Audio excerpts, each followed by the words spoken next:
When Tony Soprano kills Christopher Moltisanti, the scene feels horrifying, intimate, and strangely inevitable. Christopher is bleeding after the car crash, struggling to breathe, and asking the man he has followed for most of his adult life to help him. Tony reaches across the seat, pinches his nose shut, and watches him die. Some viewers see the murder of a damaged young man who was shaped, used, and finally discarded by his substitute father. Other viewers see Tony removing a violent addict who had abused Adriana, killed innocent people, endangered his own child, and wasted every opportunity he received. Both reactions come from the same 7 seasons. Christopher divides people because The Sopranos gives him the emotional language of a victim and the behavior of an abuser.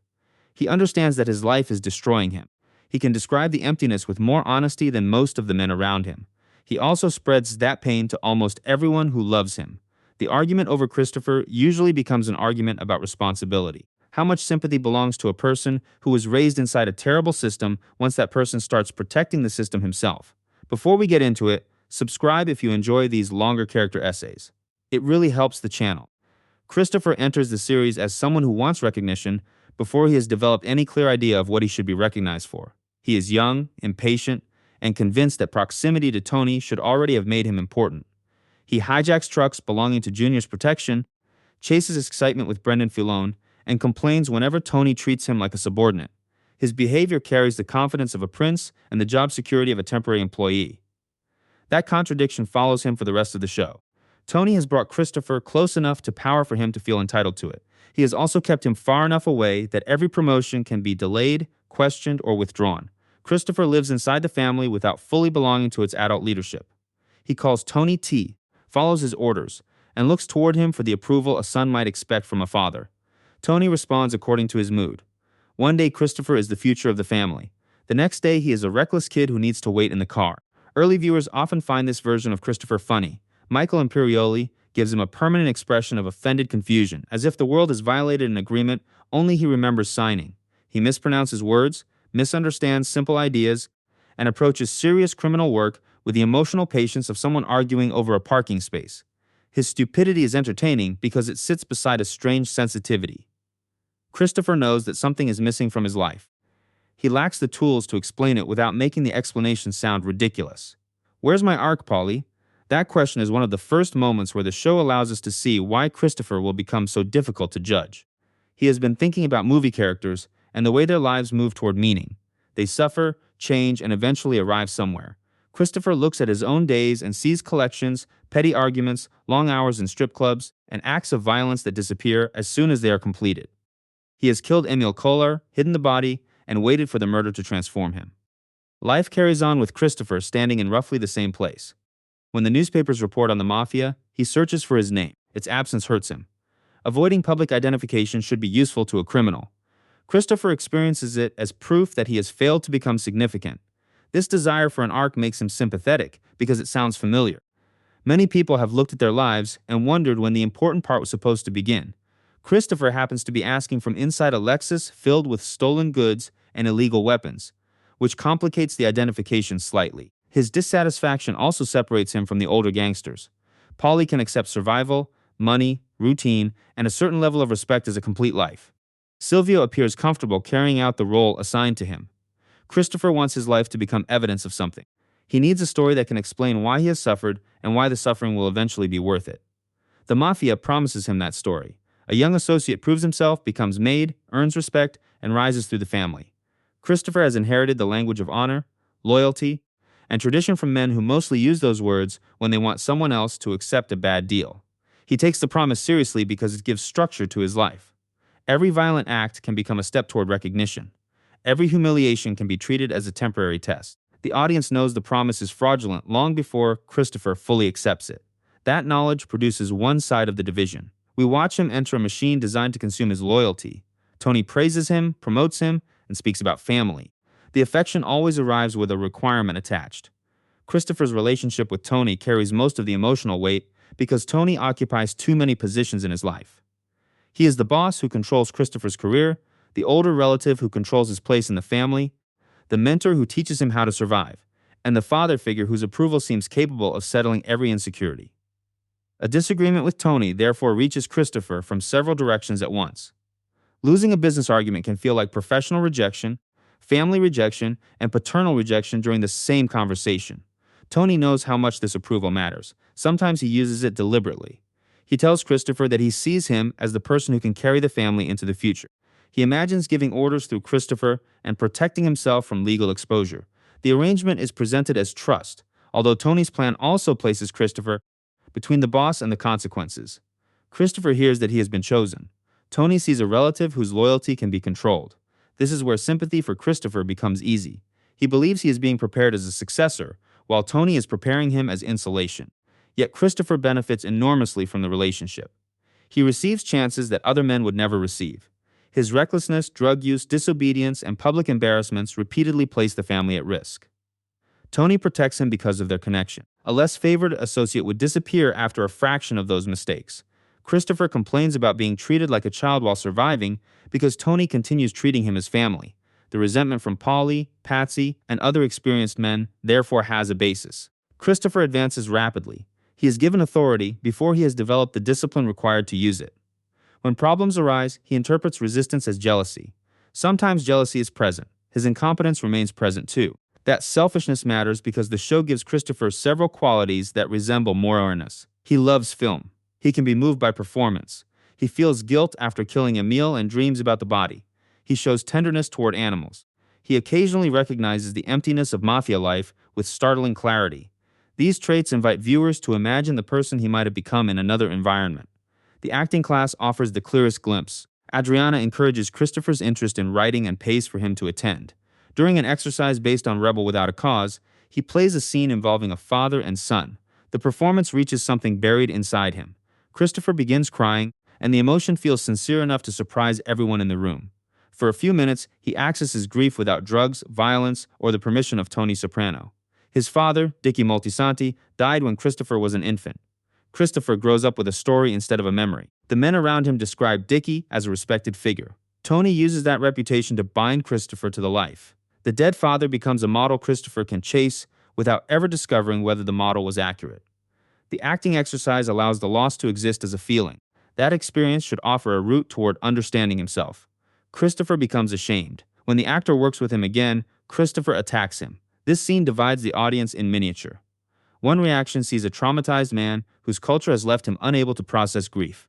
He reaches vulnerability and panics because vulnerability has always carried danger. Another reaction sees a man who responds to emotional discomfort by beating someone who did nothing to him. Both descriptions fit inside the room. The same structure governs nearly every important relationship in Christopher's life. He suffers, and his suffering is genuine. Someone nearby pays for it. Adriana pays more than anyone. Their relationship contains affection, shared history, ambition, jealousy, control, and repeated violence. Adriana believes in the version of Christopher that wants to write. She reads his work, encourages his interest, and helps him reach the acting class. She listens to plans that sound unrealistic because she understands that the dream matters to him. When the rest of his world treats creativity as a joke, Adriana takes it seriously. Christopher frequently treats her as property. He insults her, cheats on her, hits her, drags her by the hair, and blames her for the insecurity he brings into the relationship. His love can be intense, so can his cruelty. The existence of one never erases the other. This is the dividing line many viewers refuse to cross. Christopher's childhood, grief, addiction, and manipulation by Tony may explain his behavior. Adriana experiences the behavior directly. She receives the injuries while the audience considers the psychology. The show makes the situation more uncomfortable by allowing Christopher to appear vulnerable immediately after becoming violent. He can collapse, apologize, or reveal genuine fear. Those scenes tempt the viewer to return attention to his pain. Adriana's pain risks becoming part of Christopher's character development, which mirrors the way he treats her inside the story. Her suffering becomes another event in his arc. That problem reaches its ugliest form after Adriana reveals that she has been cooperating with the FBI. She has been trapped through fear, isolation, and her own lack of understanding. The agents exploit her connection to Christopher and allow the pressure to damage her health. When she finally tells him, Christopher attacks her and nearly strangles her. The violence gives way to crying. They begin discussing escape. For a moment, leaving seems possible.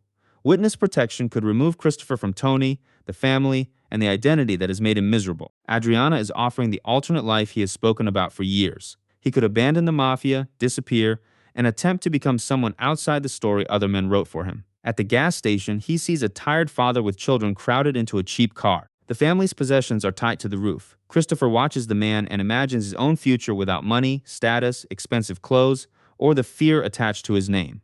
He goes to Tony. This choice defines the argument over Christopher more clearly than any diagnosis can. Tony has groomed him. The mafia has shaped his idea of value. His fear of ordinary life was planted long before he had the maturity to question it. Christopher still makes the call. He gives Adriana to Tony because the life he hates remains preferable to a life where strangers might see him as ordinary. Silvio kills her in the woods. Christopher later uses heroin to escape the grief. Some viewers look at him after Adriana's death and see a man destroyed by the sacrifice he was pressured to make. Others see the person who delivered her. The show keeps both facts alive. Christopher has lost the woman who believed most deeply in his possible future, and he is responsible for making that loss permanent. His grief cannot be expressed honestly. Everyone is told that Adriana left him. Christopher has to perform anger and abandonment while carrying the knowledge of what happened. When Tony finds him high, he beats him and complains that Christopher's addiction is making the situation harder for everyone else. Tony accepts the sacrifice and refuses to tolerate the emotional consequence. That cruelty from Tony matters. Christopher has proved his loyalty in the most painful way available, and the reward is another demand. The family expects him to hand over Adriana, recover quickly, and return to work. Loyalty moves upward. Pain remains with the person below. Still, Christopher knew the rules before he made the call. He had watched people disappear. He understood exactly what Tony would do. The gas station scene removes the possibility that he acted without thinking. He looks directly at the alternative and rejects it. This is why arguments about Christopher can become so personal. Viewers place different weight on coercion. One person sees a young man conditioned from childhood to believe the mafia was his only meaningful identity. Another sees an adult who repeatedly chose status after learning the cost. The series declines to provide a clean percentage. Addiction makes the disagreement even sharper. Christopher's heroin use begins as relief. The regularness of life feels unbearable to him, and heroin removes the pressure to make life meaningful. Under its effect, he no longer needs Tony's approval, a completed screenplay, a promotion, or a coherent future. The drug gives him a private exit that requires no courage and leads nowhere. His addiction also makes him dangerous. He misses responsibilities, loses control, lies, crashes vehicles, and becomes vulnerable to law enforcement. He sits on Cosette and kills the dog. The incident is darkly comic for a few seconds because of his absurd explanation that she must have crawled underneath him for warmth. The comedy quickly turns ugly. Adriana has lost something she loved because Christopher was too high to notice what was beneath him. During the intervention, everyone gathers to confront him. The scene is hilarious because these people lack the emotional training required to complete a supportive conversation without turning it into an assault. Adriana describes the damage. Tony becomes furious about Cosette. Polly responds to Christopher's insults. Silvio reads from his prepared statement like a man presenting disappointing sales figures. Within minutes, Christopher is on the floor being kicked by the people who assembled to save his life. The absurdity reveals the problem with his recovery. Christopher needs accountability, distance, structure, and a community capable of honesty. His community communicates concern through humiliation and violence. They want him sober because his addiction creates professional risk. The emotional conditions feeding the addiction remain in place. Once he leaves rehab, Christopher makes a serious effort.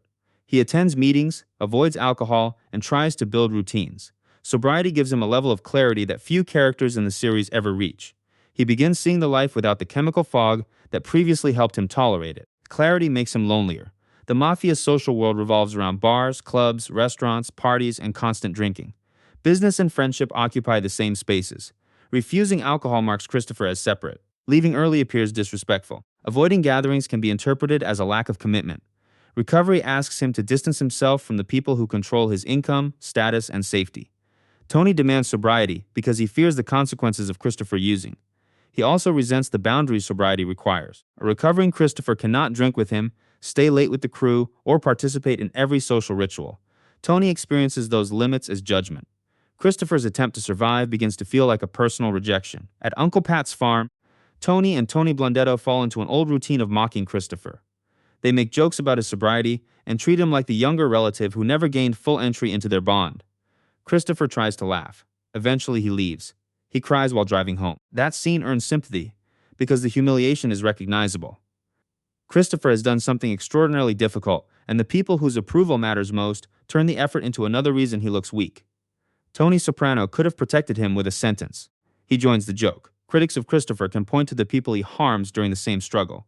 Recovery gives him language and support, yet he uses the recovery world as another source of control. JT Dolan becomes the clearest example. JT is a writer and recovering addict. Christopher initially admires him because he represents a combination Christopher wants for himself. Here is someone who understands addiction and has a professional life in film and television. JT could become a friend, mentor, or proof that another identity is possible. Christopher pulls him into gambling debt, beats him, takes his car, and forces him to write Cleaver. He turns a fellow addict's vulnerability into leverage. This relationship removes some of the comfort available in blaming Tony. Christopher recognizes the structure used against him and reproduces it with someone weaker. Tony offers affection mixed with control. Christopher offers JT friendship mixed with debt and violence. He hates being treated as a tool and quickly discovers that having his own tool feels useful. Cleaver finally gives Christopher the achievement he has wanted since the first season. He produces a film. His name appears on screen. The crew attends the premiere, and his creative ambition gains a physical result. For once, he has made something that exists outside a whispered plan. The film also exposes his hatred of Tony. Its story follows a young gangster who is betrayed by his boss, killed, reassembled, and sent back for revenge. The boss has a sexual relationship with the young man's fiancée. The similarities to Christopher's life are obvious, especially after his suspicion that Tony and Adriana had been involved before their car accident. Carmela sees the connection. Tony eventually sees it. Christopher denies it and pushes responsibility onto JT. Cleaver becomes the most honest thing Christopher creates because it says what he cannot safely say in conversation. He believes Tony has used him, humiliated him, taken emotional possession of his life, and possibly wanted Adriana. The fantasy allows the subordinate to return from the dead and punish the boss. The film should create independence. It deepens the bond between Christopher and Tony by giving their resentment a public form. This is another reason the character attracts divided reactions. His artistic ambition is genuine. His movie is also built through exploitation, intimidation, and stolen experience. JT performs much of the writing under pressure. Christopher takes the emotional material from Adriana's death and turns it into entertainment without admitting what happened to her. Even his escape route carries the habits of the mafia. At the baptism of Christopher's daughter, he and Tony embrace. The ceremony should represent family, renewal, and the future. Their faces communicate exhaustion and hostility. Each man understands that the relationship has changed. They continue performing affection because the room expects it. Christopher has achieved several of his stated goals by this stage. He is made. He has money, a large house, a wife, a child, and a completed movie. His unhappiness grows because achievement removes his excuses. He can no longer tell himself that recognition will fix the emptiness once it arrives. Recognition has arrived in several forms, and he remains dependent on Tony's mood. The birth of his daughter gives him genuine happiness, which makes the later scene at the Bing especially painful. Christopher tries to speak warmly about her while drinking with the crew. Paulie turns the conversation into a degrading joke about her future. Everyone laughs. The camera moves through the room from Christopher's perspective. The faces become grotesque. Paulie laughs. The others laugh. Tony laughs. Christopher looks at the family he chose over Adriana and finally understands how they see him. He leaves and goes to JT's apartment. Drunk, isolated, and desperate to speak honestly, he begins describing his life. JT refuses to enter the confession and reminds him of the boundary controlling everything between them. "Chris, you're in the mafia." Christopher shoots him. This sequence may be the strongest case against treating Christopher as a helpless victim. He has just experienced humiliation from powerful men. He carries the injury to the home of someone with less power and kills him. JT offers no physical threat. His offense is refusing to absorb Christopher's emotions at the risk of becoming involved in a criminal secret. Christopher wants to be understood. The moment understanding becomes possible, shame takes control. His murder of JT also closes the creative path. The writer who helped turn Christopher's experiences into a movie dies because Christopher cannot tolerate the truth surrounding those experiences. Art gave him a language, though honesty remained dangerous. The mafia identity wins again. The final car crash gathers every argument into one scene. Christopher is driving Tony after a meeting with Phil. He is distracted, impaired, and talking about the soundtrack from The Departed. The vehicle crosses the road and crashes. Tony survives with injuries. Christopher is badly hurt and struggling to breathe. He tells Tony that he will fail a drug test and lose his license. He asks for help. Tony looks toward the back seat and sees a tree branch driven through the baby seat. Tony suffocates him. The branch gives Tony a justification. Christopher could have killed his daughter. His addiction has made him a danger. Tony later repeats this detail because it allows him to present the murder as a form of protection. The baby was absent from the car. Tony's decision also carries years of resentment, fear, and disappointment. Christopher has become unreliable. Cleaver exposed his hostility. His addiction threatens the family. Their affection has decayed. Tony sees an opportunity to remove the problem without witnesses. Christopher reaches toward the person he has treated as a father. Tony uses the intimacy of that access to kill him. The scene invites sympathy at the exact moment it reminds us why sympathy feels dangerous. Christopher is helpless and betrayed. He had also endangered everyone in the vehicle by driving while impaired. Tony's act is monstrous. Christopher's continued presence had become a serious threat. The audience is forced to experience those truths together without receiving a comfortable order in which to process them. Tony's reaction afterward makes the murder uglier. He tells Carmela and the crew about the branch through the car seat. He grows irritated when people mourn. He expects others to share his relief. During the trip to Las Vegas, he takes peyote with Sonia, one of Christopher's former girlfriends, and experiences the world as if Christopher's death has released him. I get it. Tony's relief reveals how much resentment had gathered beneath his claims of love. Christopher's death removes a burden. Tony can stop worrying about addiction, betrayal, resentment, and legal exposure. He can also avoid confronting his role in creating the damaged man he killed. The murder still lands differently depending on how the viewer has judged Christopher. Those who see him primarily through Tony's manipulation experience the scene as the final betrayal. Tony recruited him, used Dickie's memory, elevated him for selfish reasons, undermined his sobriety, accepted Adriana's death, and killed him when the damage became inconvenient. Those who see Christopher through Adriana, Cosette, JT, the bakery clerk, and his other victims may feel less grief. Tony's motive remains selfish, yet the removal of Christopher can appear like the end of a threat. Some viewers even share Tony's relief before becoming uncomfortable about it. The performance is a major reason the debate survives.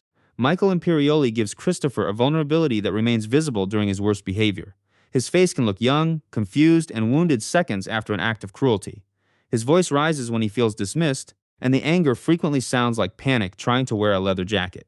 Viewers can see the child inside the gangster more easily than Christopher can. His famous question about an arc becomes more painful in retrospect because Christopher eventually receives one. The young man who wants significance becomes important to the organization. He is made, promoted, and trusted with serious responsibilities. He produces a movie and starts a family. Every achievement ties him more tightly to the identity causing his depression. His movement is real. It leads inward. By the end, Christopher has sacrificed nearly every person and ambition that could have supported another life. Adriana is dead. T is dead. His writing has become evidence of resentment. Sobriety has collapsed. The crew treats him as a joke. Tony sees him as a liability. The extraordinary life he chose has become a smaller prison than the ordinary life he feared. Tony decides the ending because Christopher spent years allowing Tony to decide the meaning. People remain divided on Christopher because his tragedy contains no innocent version waiting to be uncovered. The sensitive artist and the violent gangster are the same person. The abused young relative becomes an abusive partner. The recovering addict deserves support and creates danger. The loyal soldier sacrifices Adriana and carries enormous resentment toward the boss who demanded the sacrifice. Every sympathetic quality arrives connected to something ugly. That complexity can frustrate viewers who want moral clarity. It is also why Christopher feels unusually real. People rarely experience themselves as villains. Christopher believes his suffering should count for something. He believes the disrespect he receives explains his anger. He believes his loyalty should earn protection. He believes his creative ambition proves that he has a self beyond the mafia. In each case, there is some truth. He uses that truth to avoid looking at the full cost of his behavior. His depression becomes part of the trap. Because Christopher feels miserable, he assumes he has already paid for what he has done. Pain begins to function like punishment in his own mind. If he suffers enough, perhaps the account feels settled. The people around him never receive that settlement. Adriana's fear remains. JT remains dead. The bakery clerk remains wounded. Cosette remains crushed beneath him. Families connected to his other victims live with consequences the series may barely show. Christopher's internal suffering is intense, though it stays internal. The external damage spreads. The audience division reflects the camera's choice to remain close to him. We witness the tears in the car after Uncle Pat's farm. We see the longing when he talks about film. We understand the shame during the intervention and the loneliness at the Bing. The series gives far less time to many people he harms. Emotional access can distort moral weight. The Sopranos seems aware of that distortion. It repeatedly places a cruel act beside a vulnerable moment, forcing the viewer to notice how quickly sympathy returns when the person causing harm becomes emotionally exposed. Christopher becomes a test of whether understanding a character can coexist with refusing his excuses. That balance is hard to maintain, which is why discussions about him often split into defense and prosecution. The defense says Christopher was groomed by Tony, born into a culture he barely had the chance to question, burdened by a dead father he never knew, and mocked whenever he reached for recovery or creativity. The prosecution says he received repeated chances, recognized the life's emptiness, chose status over Adriana, abused the people closest to him, and recreated Tony's methods whenever he held power. Both sides have enough evidence to make the argument feel complete. The missing piece is that Christopher's tragedy depends on his guilt. If he were innocent, his story would become a simple account of exploitation. If he lacked vulnerability, his death would feel like the removal of another gangster. The emotional force comes from watching a man who could understand his own destruction while continuing to participate in it. He is divided within himself before the audience ever divides over him. Christopher wants Tony's approval and hates needing it. He wants an artistic life and refuses the insecurity of starting over. He wants sobriety and misses the belonging attached to drinking. He wants Adriana's love and fears the ordinary future she offers. He wants to be seen and attacks anyone who sees too much. He wants an arc while surrendering every major decision to the world he claims to resent. His final moments preserve that contradiction. He is a frightened, injured man asking for help. He is also an impaired driver whose daughter could have been sitting behind him. Tony looks at both versions and chooses the one that excuses murder. The viewer has to look at both versions and decide whether either one deserves to dominate. I think Christopher deserves sympathy. I also think the sympathy becomes dishonest when it removes his responsibility. Tony shaped him, encouraged his worst instincts, used his grief, sabotaged his recovery, and killed him once the relationship stopped being useful. Christopher spent years making similar choices on a smaller scale. He learned the hierarchy well enough to know where pain should be sent. That is why his death feels tragic without feeling clean. We mourn the person he might have become, although that imagined person survives mostly through brief scenes. The actor who unexpectedly cries, the writer excites by an idea, the recovering addict trying to leave a party early, the young man asking where his arc went. Those moments are real. So are the bodies left behind whenever he retreats from them. Christopher Moltisanti divides the audience because he asks a question the series refuses to simplify. When someone is shaped by cruelty and grows into a cruel person, how long can the shaping remain the center of the story? Some viewers keep seeing the young man in Tony's shadow. Others see Adriana on the floor. The Sopranos makes room for both images, and Christopher never gives us permission to discard either one.